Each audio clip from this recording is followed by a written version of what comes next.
আমি যদি এই মুহূর্তে ভারতের প্রধানমন্ত্রী মিসেস গান্ধী, ভারতের জনসাধারণ, ভারতের সামরিক বাহিনী, কলকাতার পশ্চিমবঙ্গের জনসাধারণ, আসামের জনসাধারণ, ত্রিপুরার জনসাধারণ, মেঘালয়ের জনসাধারণকে মোবারকবাদ না জানাই তাহলে অন্যায় করা হবে। তাদের আমি আপনাদের পক্ষের থেকে 7 কোটি দুঃখী বাঙালির পক্ষের থেকে ধন্যবাদ জানাই। 1 কোটি লোককে তারা আমার খাবার দিয়েছে, 1 কোটি লোককে তারা আমাকে স্থান দিয়েছে, 1 কোটি লোককে তারা আমার বসবার মতো ব্যবস্থা করে দিয়েছে।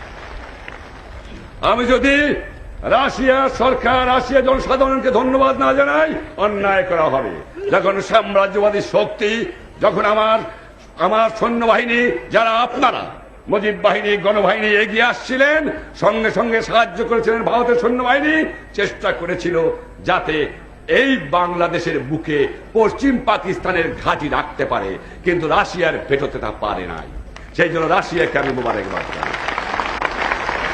আমি দুনিয়ার ব্রিটিশ, ফ্রান্স, জার্মানি, এমনকি কারণ সাংবাদিক এবং তাদের নেতাদের আমি ধন্যবাদ জানাই, কিন্তু আমেরিকার সরকারকে আমি ধন্যবাদ দিতে পারি না।